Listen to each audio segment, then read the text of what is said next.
Om Jnanatimirandhasya Jnananjanashalakaya Chakshurumilitam Yena Tasmai Shri Guruve Namaha. Shri Chaitanya Manobhistam Stapitam Yena Bhutale Swayam Rupa Kadamaya Dadanti Swapadantikam Vandeham Shri Guru Shri Padakamalam Shri Guru Vaishnavam Shri Rupam Sagrajatam Sahagana Raghunatam Vitam Tan Sajivam Sadhvetam Savadvitam Parijana Sahitam Krishna Chaitanya Shri Radha Krishna Padam Sahagana Lalita Shri Vishakam Vitamscha He Krishna Karuna Sindhu Dinabandhu Jagatpate Gopesha Gopika Kanta Radha Kanta Namostute Tapta Kanchana Gauraki Radhe Vrindavaneshwari Vrishabhanusute Devi Pranamami Hari Priye Vanchakalpatarubhyascha Kripa Sindhubhya Evacha Patitanam Pavanebhyo Vaishnavebhyo Namo Namaha. Jai Shri Krishna Chaitanya Prabhu Nityananda Shri Advaita Gadadara Shivasadi Gaurava Govinda Hare Krishna Krishna Krishna Hare Hare Hare Rama Rama Rama Hare Hare. Hare Krishna. Thank you very much, Mataji, for the wonderful Mangalacharan recital. We are reading the Srimad Bhagavatam. We are on Canto 1, Chapter 8, and the text for today is text 30. Till Mataji joins us, let us practice our Sanskrit and we can read the text. Hare Krishna, Avinash Prabhuji, are you able to lead us with the text? Hare Krishna. Hare Krishna. Can you hear me? Yes, Prabhuji, we can hear you. Okay. What I will do is I'll try to recite one line and then people can repeat. Yeah. Yes, Prabhuji, that's would be excellent.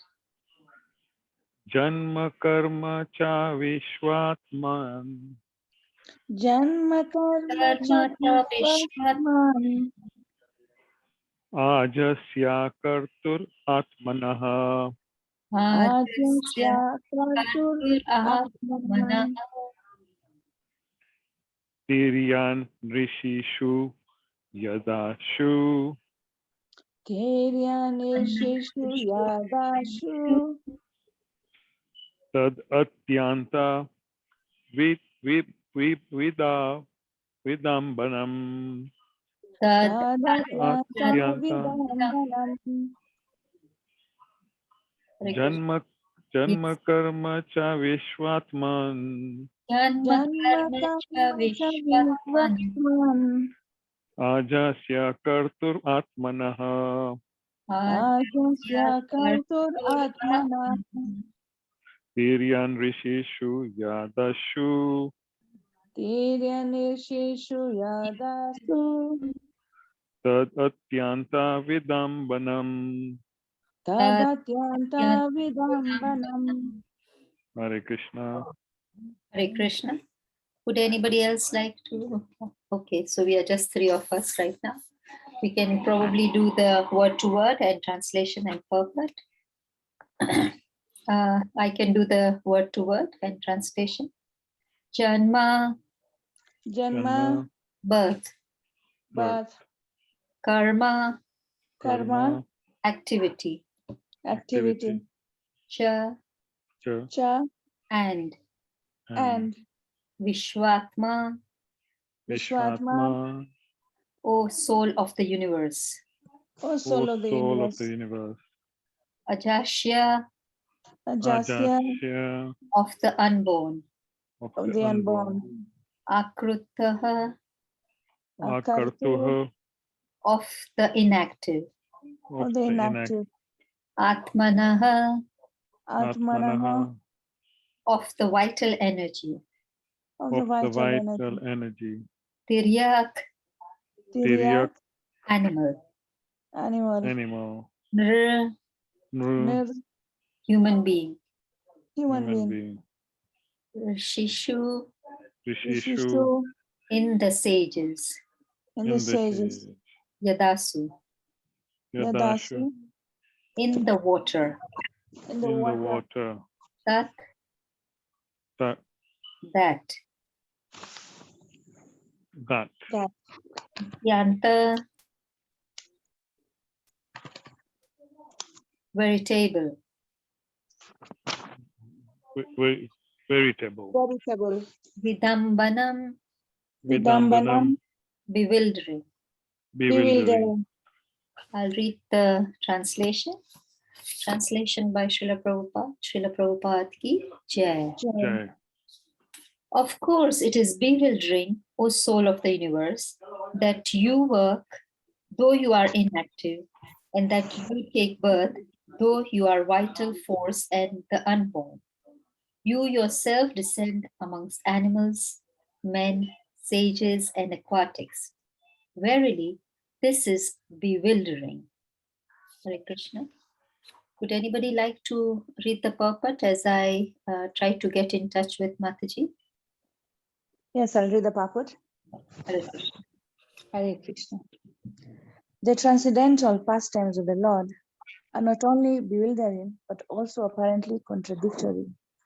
In other words, they are all inconceivable to the limited thinking power of the human being. The Lord is the all-prevailing supersoul of all existence, and yet he appears in the form of a boar amongst the animals, in the form of a human being as Rama, Krishna, etc. In the form of a rishi like Narayana, and in the form of an aquatic like a fish. Yet it is said that he isn't born and he has nothing to do. In the Shruti mantra, it is said that the Supreme Brahman has nothing to do. No one is equal to or greater than him.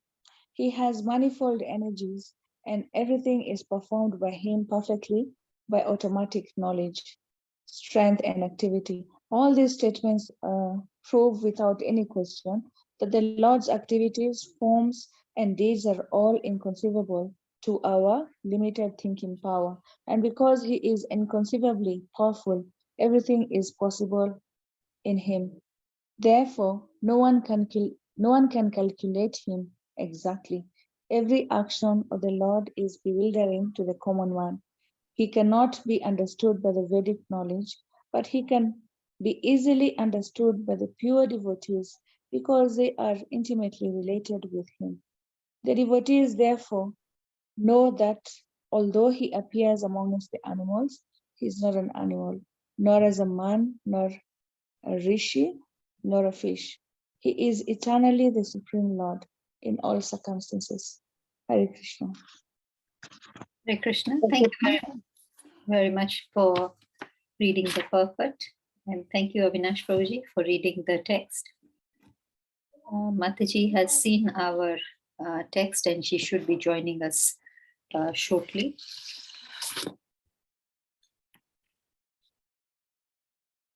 But we can ponder over this. Any thoughts of what we have read right now?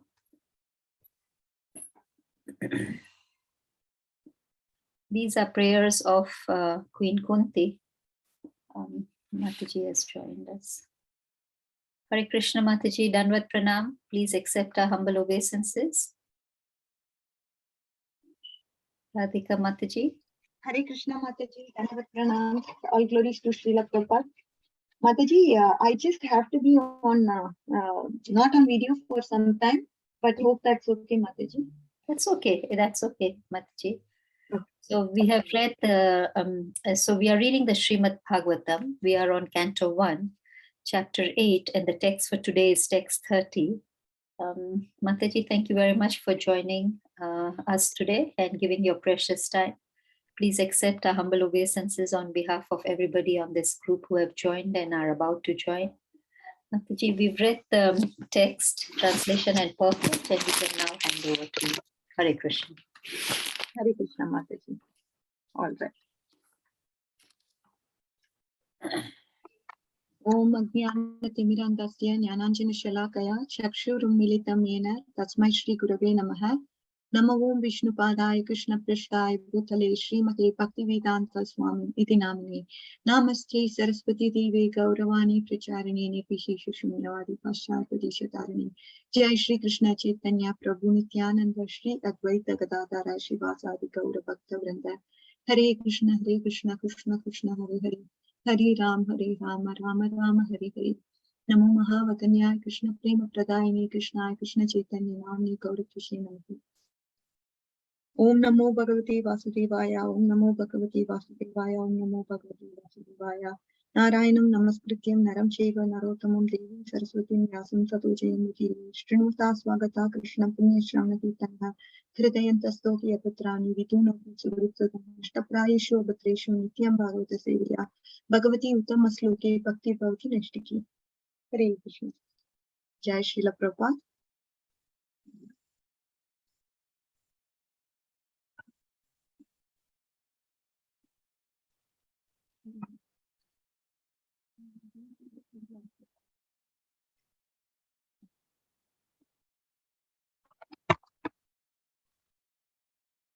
Okay, I'm just not happy to see my book. But, let's go to the verse for today.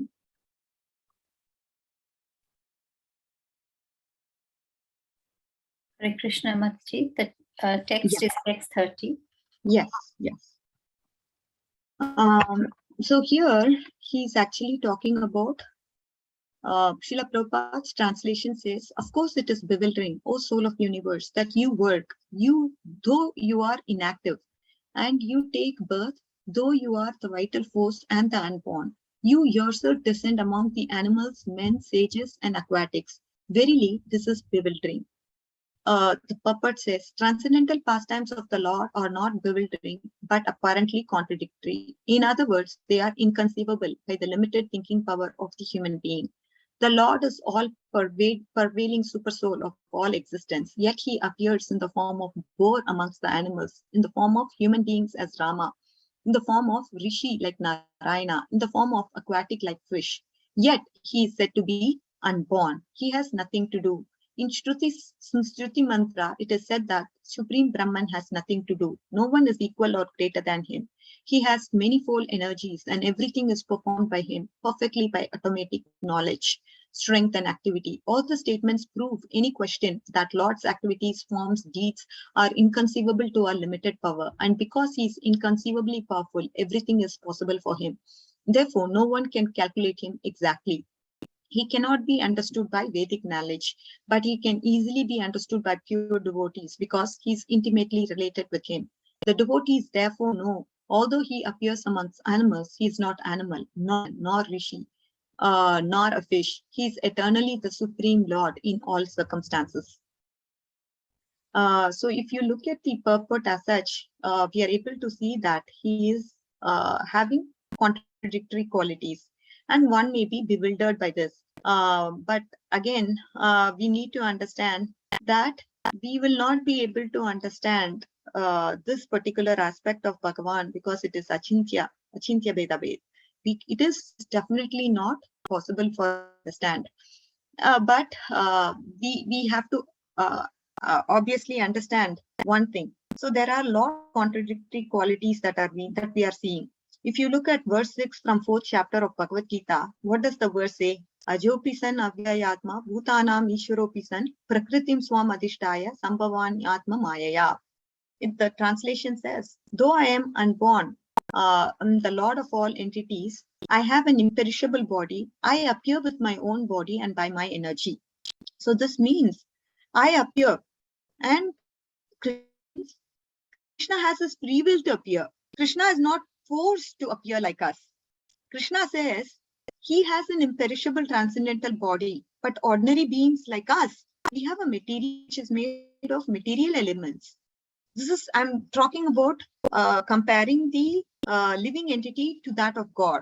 So God, the first point that I mentioned was God appears because he has a free will to appear. He's not forced by karma. This is the first point. God is not forced to appear, but we are forced to appear. Because of our karma, we have to appear.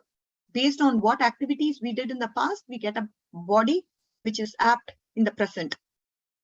And Krishna says he has an imperishable transcendental body. But what about us?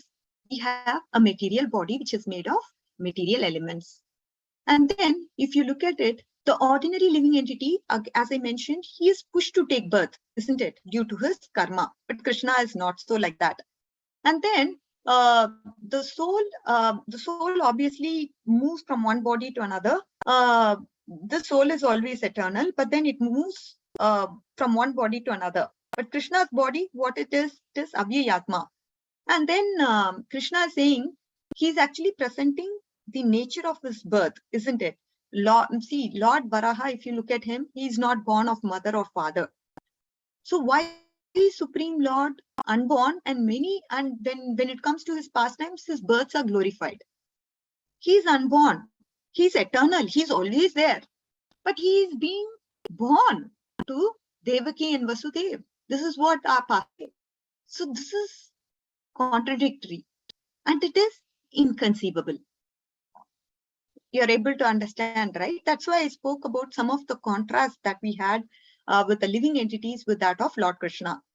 Krishna chooses to appear. He doesn't appear because he's helpless. We're all helpless.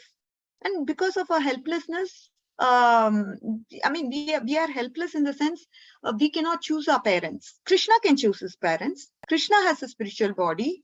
He says, I know what I have to do. This is not the case with living entities, isn't it? Krishna, he comes from Devaki. As Vaman, he comes from Aditi. As Ram, he only comes from Kaushalya. So this is Krishna's birth. And he is independent. He has his independence. He can choose his parents. At the same time, he is unborn because he is eternal. This is Krishna. And here Srila Prabhupada also says so many other contradictions that he calls out in the purport as well, right? Let me just quickly go to the purport there. So this is bewildering. All this that is present to us, it's kind of bewildering us, isn't it? A common man, when he says, oh, this Lord, he appears like Narayana, he appears like an aquatic, like a fish, but he's still the Supreme Lord. He appears in the boar amongst animals and he's still the. How am I to believe? He comes as a human being in the form of Lord Ram. And do we have to call him Lord? Yes, absolute truth. It is just bewildering to the ordinary living entities. But intelligent devotee, he accepts this. He accepts these contradictions. And he says, it is inconceivable. It is Achintya Veda Veda. And we cannot calculate him at all. It's not possible. He cannot be understood. He can be understood, of course, by the Shastras. He can be easily understood by the pure devotees of the Lord who are so close to him because they are present with him in these pastimes. They understand him perfectly well. But as devotees at this point in time, we just need to accept the Shastras and accept this inconceivability. Oh, Lord is inconceivable to us. This is what we need to understand. And we need to understand the differences between us and him so that we are able to appreciate him more from that perspective. So with this, I want to actually go to Kunti's prayers and actually talk about Kunti's prayers a little bit more because those things are the verses that you have already seen, but I just want to kind of give you some insights to the prayers as such, if you don't mind. So we will get to the prayers and try to understand it a little bit more in depth so that you're able to appreciate Kunti Maharani's prayers. Now that you know the prayers as such, you'd be able to appreciate it even further because of understanding this even more. So I'll get to the prayers part of it, and then we will just look at it a little bit in depth. Okay. So if you look at Kunti Maharani, she's actually explaining how our ability to see the world depends on what position I occupy in this world, isn't it? This is an amazing psychological phenomena which we have to think about, because she says there is a certain view of the world which eventually allows us to see the God, the creator of the world, who's the source of everything. So to begin with, a person, he has to naturally, to begin with, naturally, a person must believe in God, regardless of his status. If he does not believe in God, he'll not be able to see God in this world. This is the point Kunti Maharani is trying to bring about. So in this world, some people may say there is God, and others may say there is no God. And there are positive and negative statements about his existence, right? So there is, in other words, one has a positive view of things, another person has negative view of things. When we start to deny the existence of God to a large extent, our whole attitude towards other people and the whole world, what happens to it? It actually becomes negative. So this is the logical consequence that happens as a result of denying the existence of God. So this point is often misunderstood, and we need to make sure that if people have negative, negative view of things, again, to denial to the existence of God to a large extent, the attitude towards other people and the world as a whole also becomes a negative. This has to be understood, because when they start to actually deny the existence of God, what the others, obviously there's definitely the attitude, from an attitude perspective, it only becomes negative. It's kind of logical to think from that perspective. So if you look at the normal things that is happening, okay, say for example, if somebody's son has died in an accident, and somebody comes to that person and says, if somebody were to say that to his mom or dad, your son died, and how would you convey that moment? How would you express that? Somebody says, oh yeah, this person actually met with something terrible, and so 100% of the time, if you look at that other person who's being told about this particular incident, she'll probably say, oh my God, right? Absolutely, 100% of the cases, this person actually will remember God, irrespective of if he believes or not believes. Forget about it. But then the tendency is to say, oh my God, this particular, oh my God, that's all. My son, or something happened to your son. Oh my God, that's the first statement that would come to anybody. So like that, when you look at Kunti Maharani, she's actually talking about a person who's doing well. She's talking about a person who's doing very well in his life. When it comes to material status, he's doing well. When it comes to his power, he's doing well. But he tends to forget about God, right? So this is the verse we are going to discuss today. When something happens to him, when something happens to this person, what are all the different possibilities of a particular situation that can happen to this person, and how will he react to this person? How will he react to this particular issue if brought forth to him? This verse says, Kunti Maharani pays Vipadat Santuta Sashwat. When she asks, please send me misfortune. Can you all believe? I'm sure Prabhuji's, whoever has taught this particular verse, they would have probably got you to understand the depth of the meaning, right? Please send me misfortune.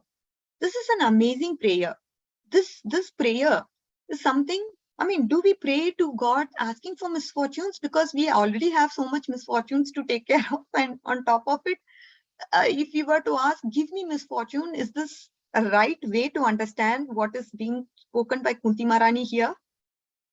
Why is she saying this statement, give me misfortune? No one asks for misfortune. Everyone is asking, I want this, I want wealth, I want children, I want nice wife, I want cars. Depending on their understanding to this world, this is what everybody asks, right? But this is a very unique prayer. This is uniqueness of Kunti Maharani's prayer. She's asking for something very unique. This unique prayer is belonging to a person who's a very simple person who lived 5,000 years ago. And she's standing straight in front of God. She knows 100% that God is in front of her. And she's asking this question to God, please send me misfortunes. Not just for once you send me misfortune, Krishna. You have to send me continuously. Shashwat, constantly you have to send me. Our heart, it breaks when we hear such statements, constantly bring misfortune to me. What are we? Should we do the same thing? Or should we just calm down? So what is your understanding, dear devotees, of this particular statement to actually bring constant misfortunes? Let me ask question, because this today is a small group of devotees here. What is your understanding to the issue of Kunti Maharani asking for bringing miseries constantly to me? Not once, but constantly. Why she's saying this? Mataji, if I may try. Yeah. So Kunti Maharani is saying this because when she has these misfortunes, she remembers Krishna first anyway, but Krishna is always there for them. She sees Krishna helping them. So that's why she says that because this was the time when Krishna was going to leave them and go. So now she's lamenting and saying, no, give us misfortunes, because even when we have misfortunes, we remember you and you are there with us all the time. We want to be with you all the time. And also when you are with Krishna, also she is now indirectly praying that she gets the boon of neither being born or death. Because those who are with Krishna would be with him all the time, eternal. Correct. So wonderful, Mataji, wonderful. So Kunti, as Mataji said, she's actually saying it's a real blessing when I remember God. The real trouble for me is when I forget him. So when I remember about God, it means that everything is fine with me. I forget about God in any circumstance, I find myself irreparable fortune. This is what I feel, says Kunti Maharani. The point that we need to understand is, what do we do for ourselves? We need to want to remember God. As she explains, if I remember God, then what happens to me is that I'm not in danger of death. I don't have to be afraid of death. There's no fear of death, because the fear of death goes away. This memory of God makes me absolutely fearless and absolutely happy. Consequently, conversely, if I start to forget about God, then what happens? Then only one thing I'll see. What is that thing? Death. In a sense, the person sees either God or death. The ghost of death actually haunts a person in this world on our heels if we turn away from God. He sees, nothing but death. But what does this mean, Mataji? What do you mean? If I don't think of God, I don't think of death. What are you talking to me? If I remember you, I forget God. I don't have to be afraid of death. This is what is the point. Death means, see, fear of anything is death only. It's slowly bringing you to death ultimately. Fear of anything. It could be losing of your job. It could be losing possessions that belong to you. It could be anything. And then once when everything is taken away, that is death. But you do have little fears right here and there. That all at one point sums up and it blows it all out, because everything is gone at the point of death. Your attachment, your possessions, your things, your designation, everything is gone. Everything is taken away. But right now, we are attached to some sort or the other. We are attached to little things. We are attached to possessions. We are attached to a house that we live in. We are attached to even the place we stay here. We are attached to our children. There is bodily attachment, definitely. We have attachment with our husband. So when things go away, that is death. I mean, attachment to a job, when it goes away, slowly, when things start to move out of your life, then you are able to see death. But when Krishna is there, you know, everything that happens, good or bad, is just the mercy of the Lord. When you think it from that angle, there's no death. Absolutely, you're fearless. If something happens, no problem. Krishna is there to protect me. Oh, if something else happens, even more than that, no problem. Krishna is there to protect me. As I told you, we are under the control. I mean, we are all, everything happens into our lives through the will of Krishna. Krishna is personally intervening in our lives to make us a better person, to make us come closer to his lotus feet. This is a very important point, dear devotees. I just can't stress enough on this point. And then there is another translation of the word vipatam. Vipatam literally means unhappiness. Vipata santuta shashta tatra tatra jagadguru. So some of you probably know what it means. In Bhagavad Gita also, we know where we use the word sampat. So this sampat literally means wealth. There's Devi sampat, which is divine opulence. And vipat means the opposite of sampat, lack of wealth. So here, Kunti Maharani, what is she saying? She's saying, please make me feel poor. We have to understand the statement, isn't it? Kunti, if you look at her, she herself was very beautiful. At one time, she received a benediction from Durvasa Muni, who happened to tell her that you will never grow old. At the time, she was probably over 100 years, right? When the event of Srimad Bhagavatam, I mean, she is over 100 years, and she looked no more than 17 years. She was the most beautiful woman. She never got old. And how long, if you look at the material world, how long the beauty lasts? Maybe 5-6 plastic surgeries. Maybe it could last for 20 years, right? Kunti Maharani, when you look at her, she was just absolutely beautiful. She had so much wealth. She was the most learned woman of all the time. She had everything. You list in the verse, when it comes to wealth, yes, she was wealthy. When it comes to beauty, yes, she was beautiful. When it comes to knowledge, yes, she was very knowledgeable. Janma, noble birth, Aishwarya, wealth and power, yes. She had Shruta, learning. She had Shri. Everything was there with her. And if the person, she's saying, if that person who has everything, whatever I listed, if he cannot pronounce the name of Krishna properly, what's the use? We are not talking about physical possessions. These are all psychological possessions. The physical possessions doesn't matter. Very important point here, devotees.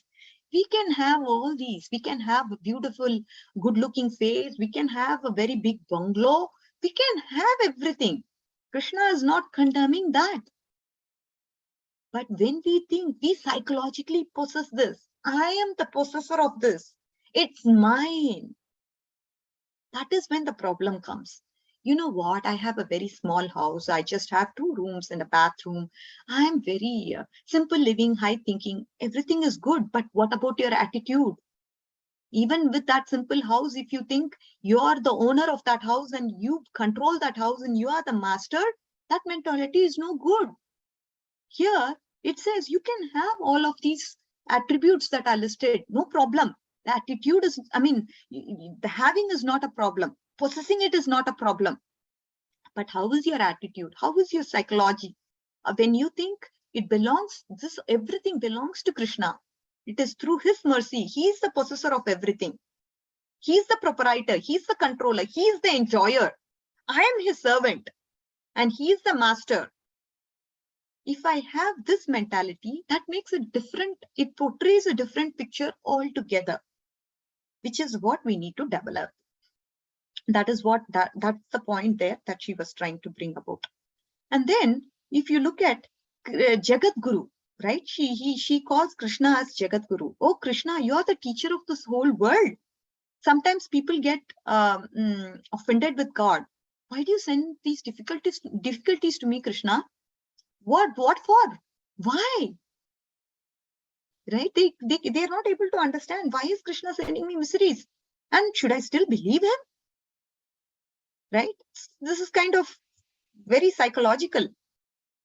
It just involuntarily comes to us. And why Krishna is sending me so many difficulties? Why is he making my life very bitter? Why is he making my life difficult? Kunti explains this. He's a teacher. He's a doctor.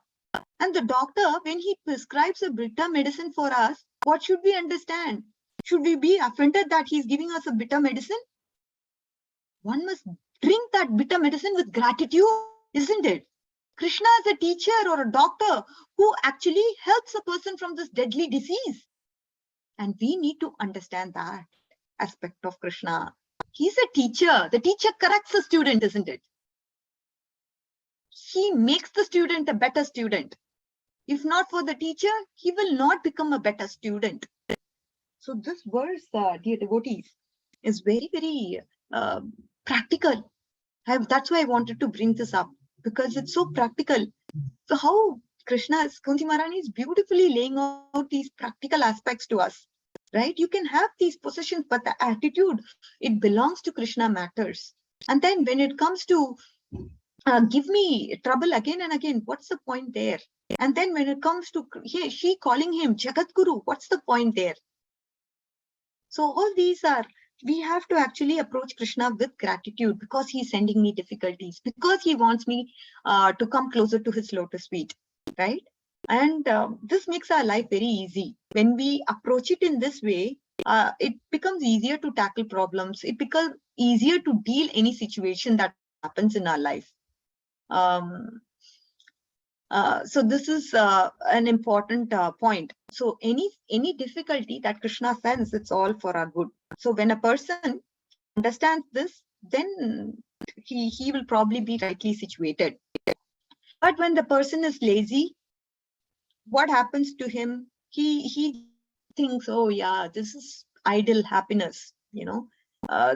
That mentality, of course, has to be curbed. We'll also see some practical life stories, maybe, to kind of contrast and understand this point. So happiness actually lies in us becoming strong. It's not about, yeah, eating a pie and I'm very happy about that. No, that is just the ease of life. But then the happiness, the real happiness is actually, eventually we have to become strong. Difficulties make us strong. Any difficulty that we have, it actually makes us stronger as a person. If you look at it, these difficulties actually enable us to understand who we are and what is our relationship with Lord, and how to actually appropriately act in a proper way. All this is conveyed through that particular problem that happens to us.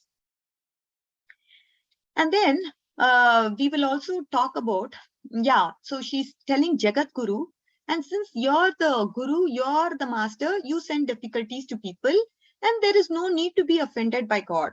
At this moment, we must remember Kunti, and she's asking for misfortune.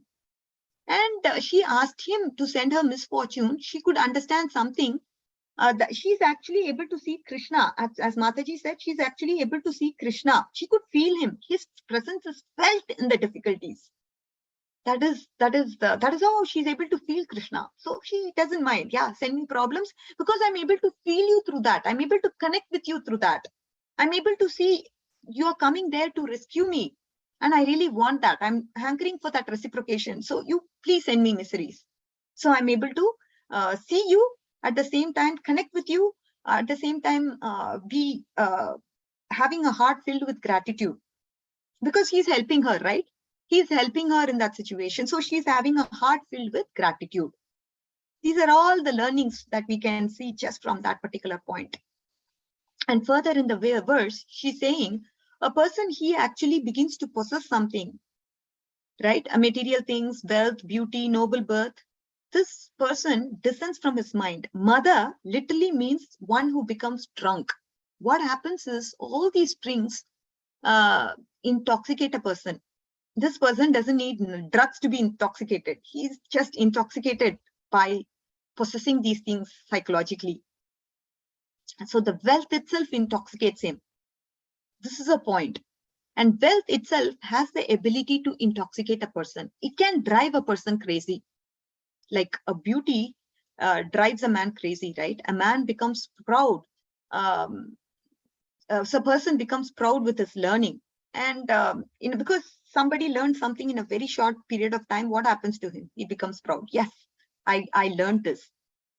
And beauty, if somebody is beautiful and if they think they are beautiful, yeah, you know what, I look so beautiful. If they think to themselves and have that kind of attitude, they become crazy.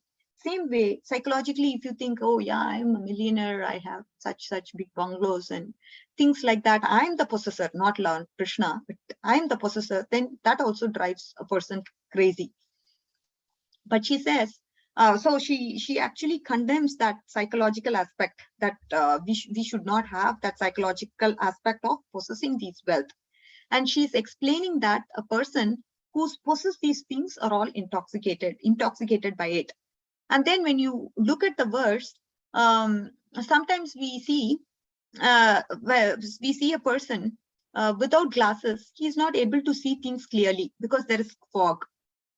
But say, for example, if a person has applied medicine, then this medicine actually helps to see the situation clearly because you applied medicine.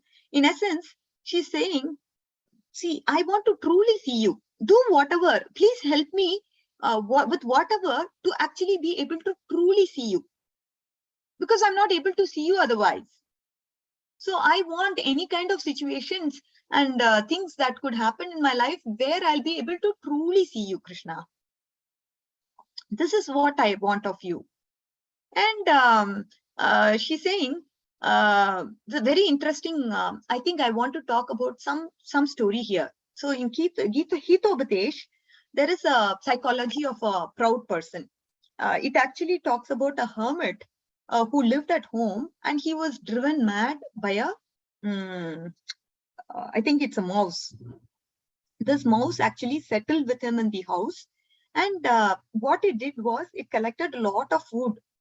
Whenever it used to get an opportunity in the hermit's house, it used to collect a lot of it and it used to hide it somewhere. This is what it did. At one moment and at one fine day, one of the friends of the hermit came to visit that hermit, and he began to talk. And this hermit, now he had a stick in his hand, because whenever this mouse, he was just waiting when the mouse would come and when he can hit the mouse and just take him out of the place, drive the mouse out of that place. So he twirled the stick and again like this, and this guy is talking to the hermit, and he was like, what's going on with the hermit? This hermit is not able to focus on my conversation, but he's just keeping the stick here and there and trying to watch for something I'm not able to understand. Then he actually went and asked the hermit, okay, hermit, I'm not able to understand. For a long time, I'm trying to talk to you, but you're playing with a twig. Can you tell me what's going on? Forgive me, I'm not actually playing with my stick. It's just that the mouse is all the time running here and I have to fight with the mouse, because to drive the mouse out, she takes away all my food and everything. And I just have to be watchful of the mouse. That's what I'm doing. This is something that I'm not able to take my eyes off, because she's creating so much disturbance. And this particular hermit did not kill the mouse, because non-violence was something that he followed, and because of that, he didn't want to kill the mouse. So this particular friend of him, he actually said, oh, there must be some hole where the mouse lives. We have to go and find out this mouse. Okay. So they dug up and they saw the huge resource that this mouse has accumulated. There were so many grains. There were so many instances where she stored so much grains. That's why when she comes in front of the hermit, she just jumps up so high, always very high. And they did not, this hermit did not understand, where is this guy getting this energy from? She's just jumping all the time high. And now what they did was, this friend and the hermit, they took out all the reserves.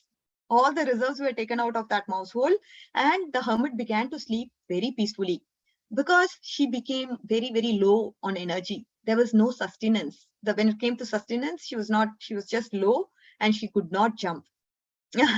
So in this, similarly, in the material world, when do people start jumping high? When people have big cars, big houses, limousines, so many things to add on to their designation, then that's when they fly, isn't it? So that's the point I was trying to say. So like the mouse which jumps up high, that's because of the reserves that she has in her hole, which is why she jumped up and about when she came in front of the hermit. Like like that, people, they are trying to prove everyone that I'm the best out here. Here Kunti is saying that the person who has these things, when he begins to consider it as his own, when he begins to become proud of it, the person loses the right vision. So what happens? That person, he will be able to perceive the world in a very strange way. It is not the right vision. That jnana chakshu is lost because the component of pride hinders you from looking at the world with the right perspective. He loses that vision and he begins to view this world in a completely different way. This is the point that Kunti Maharani is bringing about. This vision is completely distorted. When you have the vision itself wrong, whatever you see, it's all going to be distorted, no matter what. So the person cannot see God is behind all this. A person, he becomes he just thinks, yes, I have these possessions, it belongs to me, I worked hard, I earned day and night, and I got this, and because of my hard work, I'm actually, you know what, I naturally have to get everything belongs to me. Oh, new model phone, I have to buy in 2 weeks time. Otherwise, another new model, before another new model comes, I want to enjoy this model and then get the other new model. Like this, people keep craving, and endless desires are there. To fulfill those desires, you need to work hard. And where's the time for God after that?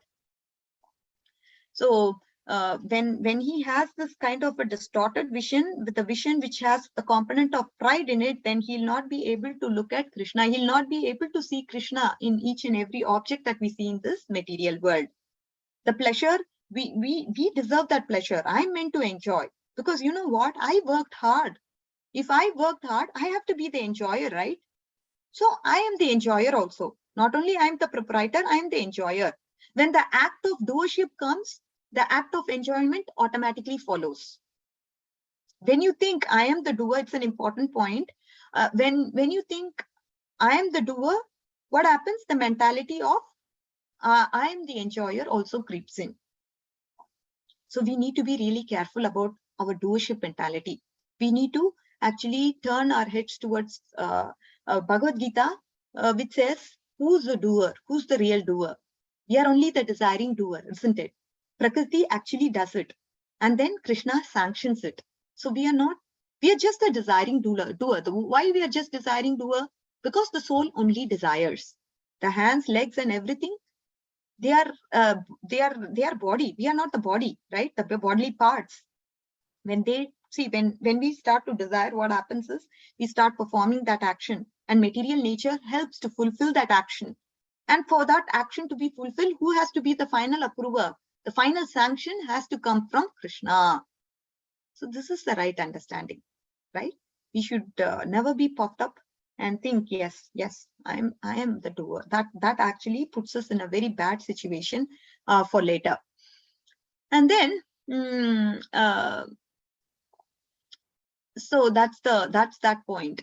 And then I'm just looking at the purport.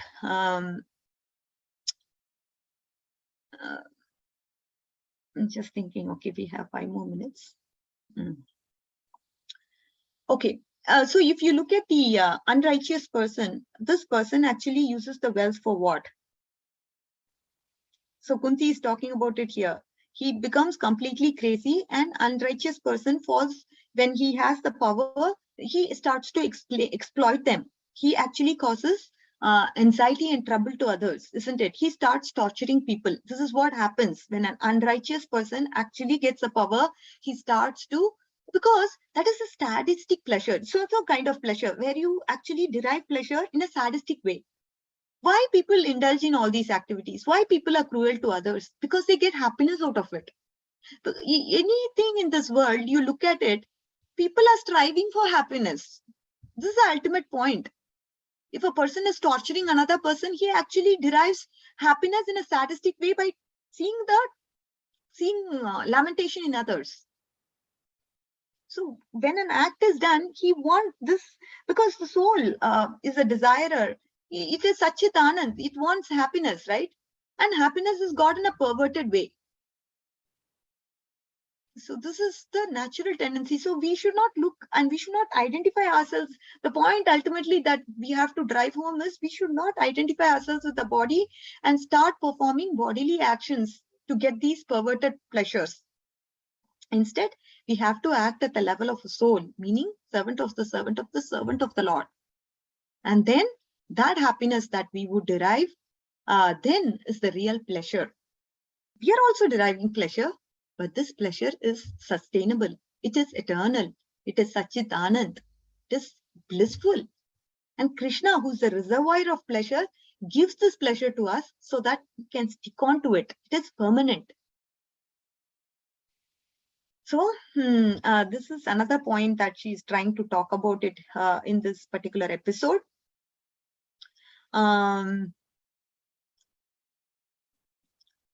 So I think with this, we can conclude today's session, if you all don't mind. I wanted to bring an example about Prabhupada. Prabhupada actually gives a wonderful example. If you look at the purport, he said, there is a clerk who has a count of millions of dollars, but he knows he is not the owner. It belongs to somebody else. If he thinks he's the owner, then his job will be screwed up, isn't it? So God gives all of these possessions that we have for a little bit of time. And we just have, we are not the proprietors. We are just like a clerk trying to have all this. And we know, oh, you know what? There is Yamaraj, there is Lord of Death, there is Chitragupt, and he has a hidden camera. He's looking at everything that we do. He's the one that photographs everything. And all this was given to us by Krishna. And he looks at how we use it all, what we do with all of them, right? This is what he does. Are we using it in the service of Krishna to help others, to serve him in Krishna consciousness? Or are we using, it could be talents, it could be possessions, it could be anything for that matter. Whatever Krishna has given us, how are we using it? Yes. So if you look at the tree, what the tree does, you know, any part of the tree is selflessly serving others. What is, so the tree is standing, and by just standing there, it provides shade. And then what does it do when it comes to fruits? It gives it to others. When it comes to flowers, it gives it to others. So this Krishna begins to glorify such a person who is selfless, who begins to use everything in the service of the Lord. Krishna has given me everything, but how am I using it in the service of Lord or not? I must pass this test. This is important. Like how the tree is selfless, I must also be a selfless person to serve others, to serve Krishna with whatever I have. Because everything belongs to him. When we die, when we are born, nothing belongs to us. Everything is taken care by the Lord, right? When we have this kind of detached feeling, and when we understand the supremacy of Lord, when we understand the power and position of Lord Krishna and his sweetness, then everything else will fall in place. We will start having the right vision. We will start looking things from the right perspective and doing things in the right perspective, acting in a right manner, conscious Krishna conscious manner. So this is what happens to us, dear devotees. I think with this, I will probably stop, because the next section actually talks about Akinchana Gochara. That is another topic altogether. So I probably will stop here and then pose some questions for questions, and then ask and see if there are any reflections on this topic. Thank you, dear devotees. If you don't mind, can I just attend one call? This has been coming for a long time now, and I've been turning it off for quite some time now. Thank you.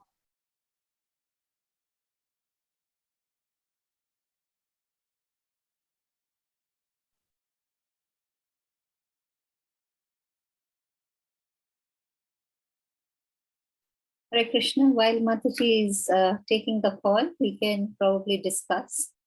I had a question.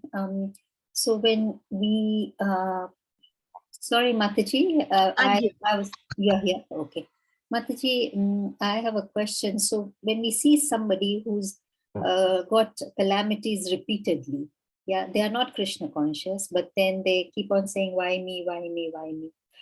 And they have calamities repeatedly. At that time is not the right time to say, oh, you are so lucky that calamities are coming to you, because Krishna wants you to be with him, and he is doing this. So if it is happening to us, and if we are Krishna conscious, that is the state we'll look at it. But what do we tell that devotee, that person who is getting calamities all the time and not Mataji, Krishna conscious?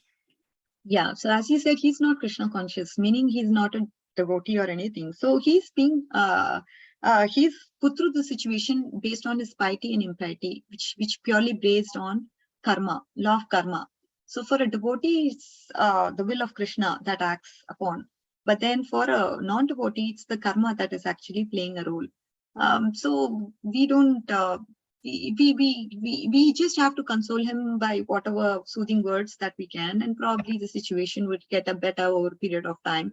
That's how we can console him. And again, here calamities, why Kunti is asking for calamities? Because she's able to remember Krishna, because she's able to feel the presence of Krishna, connect with Krishna. When that aspect is not there, problems, if they come or don't come, it doesn't matter. I mean, you're not going to see Krishna either way. So you are being tackled by karma. Mayadevi manages you. So Krishna is nowhere in the picture for that person. Only Krishna comes into play when devotee wants to actually get closer to the lotus feet of Krishna. Only for that devotee, Krishna's will play a role. For others, no, it's just karma. Hope that helps, Mataji. Yes, Mataji. So what we can do, as you said, is to provide soothing words or to provide comfort, but there is nothing else we can. Correct. Definitely. We have to provide that soothing words so that the person at least gets to do his normal duties, not slacken there. Yeah. Thank you very much. Yeah. And we can't tell him about karma. We can't tell him, oh, it's that's very, he'll not be able to take it. Oh, it's your karma that's playing in your life. You did bad things, and that's why you're paying back what you did previously. And so that's something that we need to avoid. But then they also say, oh, but in this life, I've not done anything bad to anybody. And then can we say, okay, it might have been your last karma's reaction? We generally avoid it, Mataji, because already they are in distress, and just not to further aggravate them, we just kind of stop there. Everything will heal with time. That's probably what they want to hear. And at least for the present, that's what they want to hear. Yeah.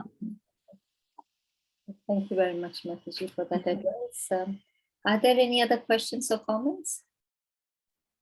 Hare Krishna. I just wanted to add to what Mataji has said about somebody not believing in Krishna and they are suffering. So I just give an example. Actually, Wednesday I went to the hospital and I do the voluntary service there, and I see all kinds of people. And this chaplain, he said to me, can you go and see this person who wants to see someone very quickly? He's a Catholic.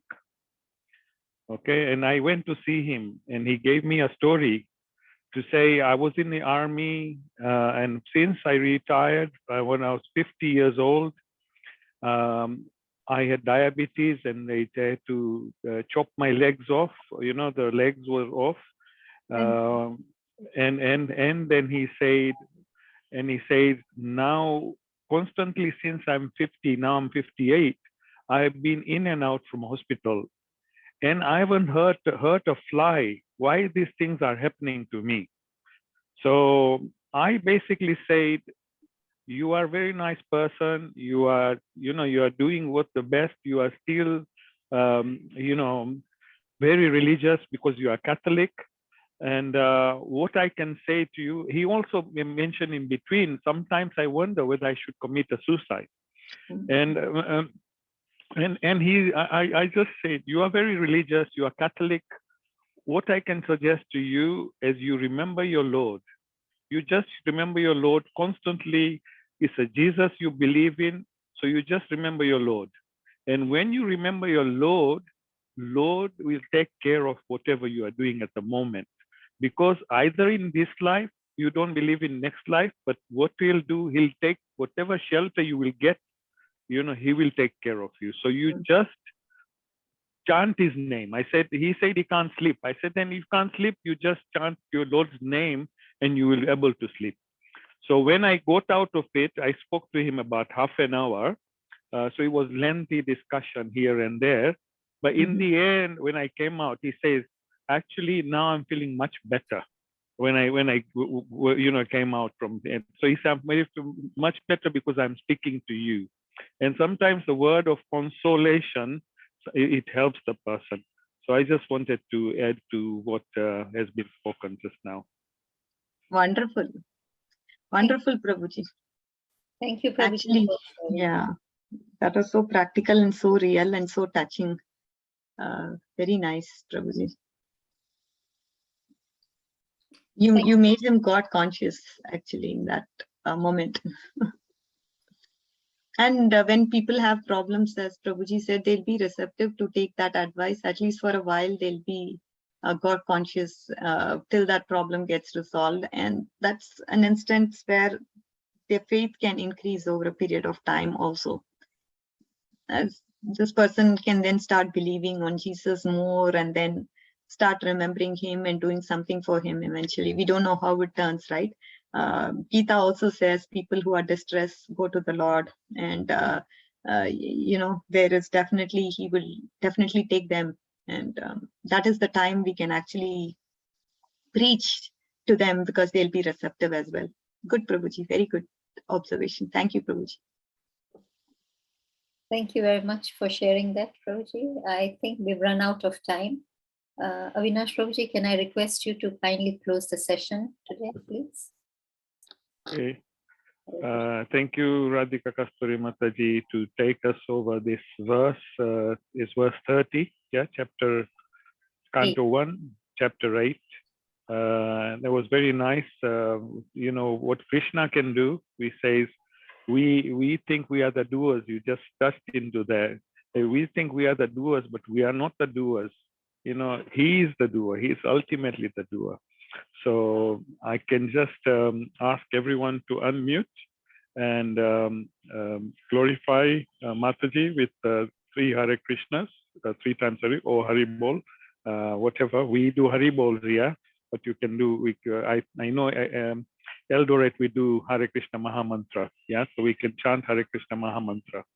So Hare Krishna, Hare Krishna, Krishna Krishna, Hare Hare, Hare Rama, Hare Rama, Rama Rama, Hare Hare, Hare.